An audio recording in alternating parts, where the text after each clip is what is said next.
Hi, I'm Corey. Welcome to Creating with Scraps. Today is the 12th day of our Build a Scrapbuster idea book. And today we're looking at fold down writing and snippet belly band. Now, neither of those are brand new. I've mentioned them before in different videos for different reasons, but in an effort to be continuous with this and focus on Scrapbuster ideas, I am going to go over them real quickly. All right, a snippet belly band. The way I do them, and well, I'm sure many people do them. You can do them with fabric, and the idea is you just use a backing of some sort and you take scraps and you start piecing the scraps together. And then when you're ready to use it for whatever size book, let's just say I've got a page this long, I snip it where I need it, either if I'm going to go horizontal or vertical, and I cut it off and then I put it in the journal to use as a belly band, paper or what have you behind it. So you can do it with fabric scraps. I've got a lot of scraps on here from this cover, you know, the leftover from the doilies. And so there's all kinds of raggedy bits from there. And again, I go about 3 inches or so-ish generally, but you can go more or less based on your needs. And here is the same idea with paper. I've got this whole roll. One day I was just cleaning out my scraps, and it's a combination of all the different kinds of paper. Thin paper, typing paper, copy paper, vellum, transparency, you name it. It's kind of all just mishmashed together. And this was one that I made specifically for a Tim Holtz project. So I used, I guess it's French Industrial maybe, and then maybe I combined a couple of them. But the idea was I wanted it to just go in that particular book that I was making. So I used scraps of just that paper. And again, cut into random sizes, and I didn't even ink them, which is crazy. I would ink them before I would use it. And then you put it down, and then you can of course put whatever you need to on the top. But the idea is that it acts as a belly band. And I will show you really super quickly how I do that when I'm doing it specifically. If it's just a random, I need one for a journal I'm finishing up. And so I'll show you how I do that. But otherwise, I just pull my bins together and start laying things down. I use light glue first, just lightly glue it. And then I'll run it through the machine. I'll do 2 or 3 rows on the machine. Some people run it straight through the machine and they don't ever glue it. So it's just a matter of personal preference. And then the other one is we did a top flip trifold, which is similar to this, but it is a little bit different. And this is a fold down writing space. And here's one in here. And Laura Bame from The Papered Soul is where I first saw it. And here you can see I've got scraps of book page, and then I decorated the front.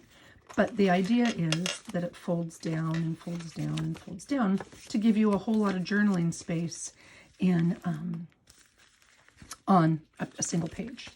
And I use a tab at the top. I've seen other people just use a paper clip. Either one works just fine.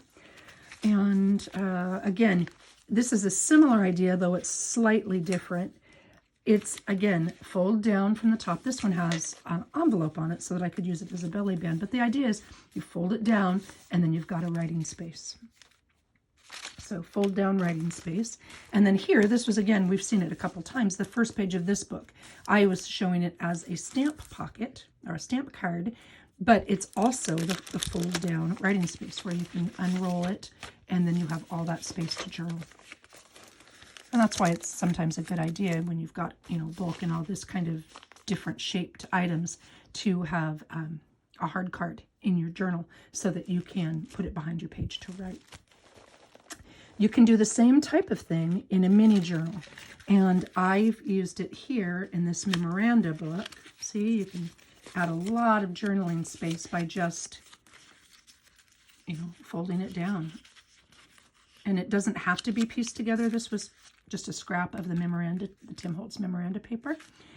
And then I used it again over here in a completely similar format, but in a completely different journal. And I just did a little bit of stenciling on the top rather than using paper. And again, it just folds down. So that is what I mean by a top or a fold down writing place. Fold down writing. All right.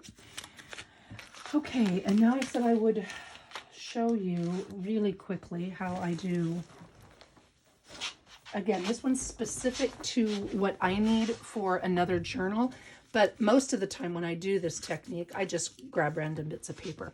But for this, I'm using I need to do one more with the memoranda, and I need a belly band. So I've cut these. Am I even remotely in frame? Okay, good. I've cut these a little bit thinner than I normally would because those journals are 3x4. So the bits that I had, the leftover pieces, I just cut them a little bit smaller. And I think it's all double-sided cardstock, so I can be, intentional about which colors I put together and which, and literally, the key with most of this stuff is don't overthink it. A little bit of glue in here. Now, I actually, when I'm doing this, I would work on my surface. Now, I don't want to go much over 2 inches because the pages are 3 inches wide. So if I go any wider, you're not going to have the belly band effect. So let's see. And I don't need a ton. And then I'll just kind of grab random strips and pieces and kind of lay them where I think they need to go. And then I'll let the glue dry and I'll go to the machine, and probably because it's so narrow. See, and again, I'm using my guide to make sure I don't go over 2 inches. Trying to mix up colors and styles, and because in each page of paper you've got, oh, here we go, this is kind of cool. You've got a bunch of different options. So, and I'll just continue on. I'll leave a little bit of gap here and there, and I'll continue on until it looks like I've got enough. I do a little bit of an overlap, but not a ton. And this is probably more than enough because the book is only 4 inches. So that would be my Snippet roll belly band. And if I need to trim it down a little bit, I can. And again, I would just sew it here and probably add a little bit of ink. And that's it. Now I could, of course, continue and make a big long roll, but that's not really what I need for this project. And that's all there is to it. So Snippet roll, I mean, it obviously doesn't roll yet because I haven't put enough on here to make it roll. But the idea is if you get it longer and longer and longer, you just roll it up. Okay, I had a couple questions. One of them made me laugh. Yes, I have very large hands. I wear a men's glove size large. Somebody asked me, are your hands really as big as they look? Yes, they are as big as they look. Oh, here it is. I buried it underneath. Another person asked me about these cards, how I do the peel away of the book page to leave just the little bits. And it should be easy and it should be straightforward, but it's one of those things you've got to play with a little bit. For example, I generally, if I'm using glue stick, which I'm not a huge glue stick fan, but if I'm using it, I'll use Gorilla Glue Stick because I find it sticks a little bit better. But I don't use that for this because it sticks too much. And here's the thing. With this technique, you want your heavier cardstock, the cardstock that's almost too thick or is too thick to go in your printer. And you do not want your less expensive cardstock because what happens is you put your glue down and you put your paper on top of it, you let it dry, and then if you let it dry too much, it doesn't come up. If you don't let it dry enough, and I'll show you what I mean, it peels right off. But what happens is that with the thinner cardstock or the less expensive cardstock, it tears the cardstock back. So that's not the look most of us are going for when we try this. If you leave the paper on too long, so my guideline is about a minute. I put the glue down, put the paper down, I smooth it, I let it dry about a minute, and then I peel it off. And if it's warmer in the house, I need less. If it's cooler, I need more, whatever. But if you leave it down too long, you get this look where you've got more of the book print on there. And here it was just a little bit less. And so I still have the effect that I want, especially down here. But again, I've got more than I want. Here is close to what I consider perfect, depending on what I'm doing. If I've got a larger die cut, I love this amount where you've got, little bits that are showing. Can you see? Yeah, the little bits that are showing and then some bigger sections.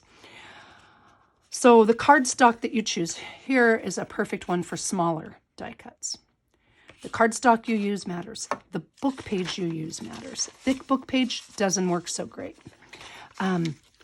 I find that the really thin dictionary gives me the best, I mean, super duper duper thin, gives me the best word imprint. It has a small size font, which is what I want, and it is thin, so it peels nicely.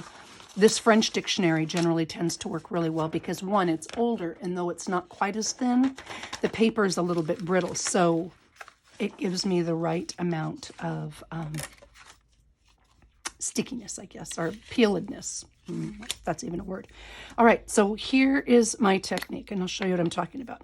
I don't go heavy with the glue like I would if I were backing a journaling card or something. So I'll go light with the glue, and I just went really quickly, and I'll lay down my book page. And then I use the knife scraper, but I'm sure a credit card would work too. This is just thicker, which is why I like it.